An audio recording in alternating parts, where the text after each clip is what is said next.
First game of the night we're going to get into here, Kennesaw State, Jacksonville State. Jacksonville State here, 2.5-point dogs. At the end of the day, I like Kennesaw State in this matchup.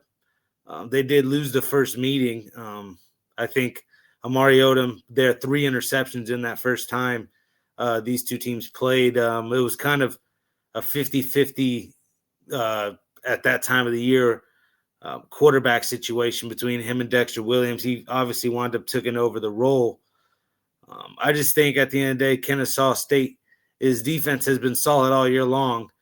They did give up 127 yards on the ground here to Caden Creel. Cam Cook, already a big-time running back for Jacksonville State.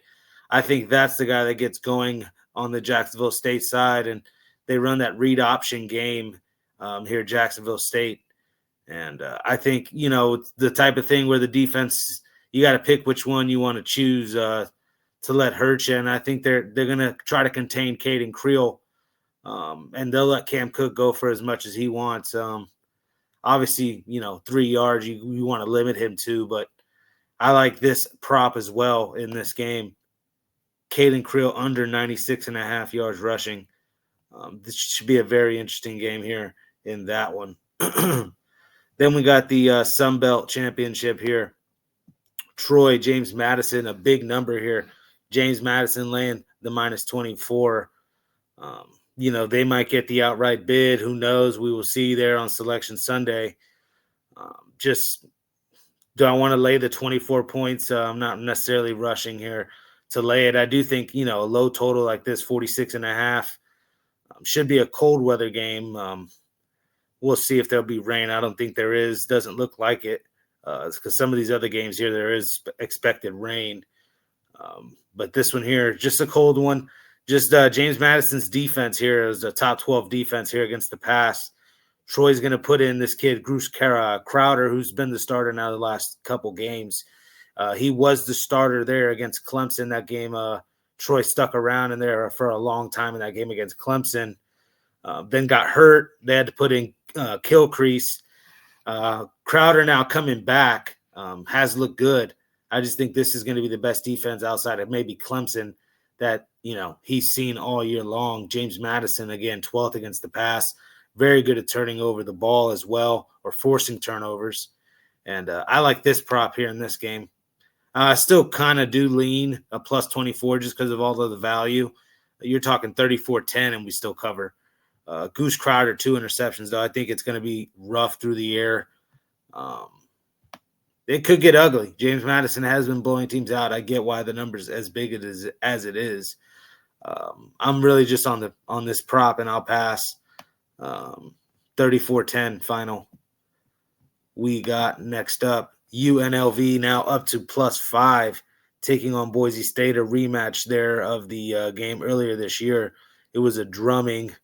And Boise State's gotten the best of UNLV recently, at least the last multiple seasons here. Boise State's always been the main, team here of the Mountain West. At the end of the day, I think UNLV actually has the talent to match up with them. I know it didn't show up in the first game, even though, it was 28-24 at halftime. It just unraveled there in the middle of the third quarter. I don't know. In Boise, I still think UNLV can hang tough. I'd be on maybe a +5 here with UNLV, and a prop I like in this game because they're going to have to go to the run game here. Jalen Glover, anytime touchdown, +350. Obviously, he could go to the main guy here, Jaden Thomas, but they're going to run that triple option type attack, and they're going to need a pitch guy. And he may break one, for the 20-yard line on. A nice little red zone triple option play, and he gets us a little +350. Jalen Glover. On to the next game here. We got North Texas and Tulane. This one here, Tulane, 2.5-point dogs. The news with the coach leaving, Summerall. He's going to stay, though, and coach the team, finish the year out. I think they rally behind that, their last hoorah. Jake Retzlaff has been nothing but a leader for this Tulane squad. They're also up for a bid here. They can get this one done. North Texas, don't get me wrong, they win this one, they're probably up as well. They're going to try to get it done through the air, though, and this one's expected rain. funky weather. Don't know if North Texas is going to have the success through the year that they've had all year. This is an offense that's, 50 points in 8 games this year. The game that I think of, though, is that South Florida game. This is a similar type defense here, Tulane, as far as talent.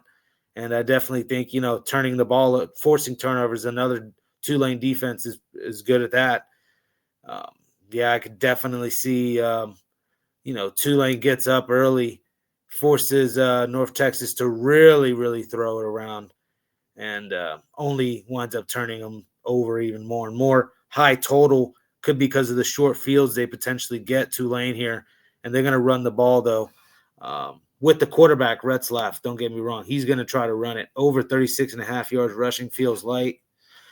More of that quarterback power and, read the first, second progression. If it's not there, tuck it and go.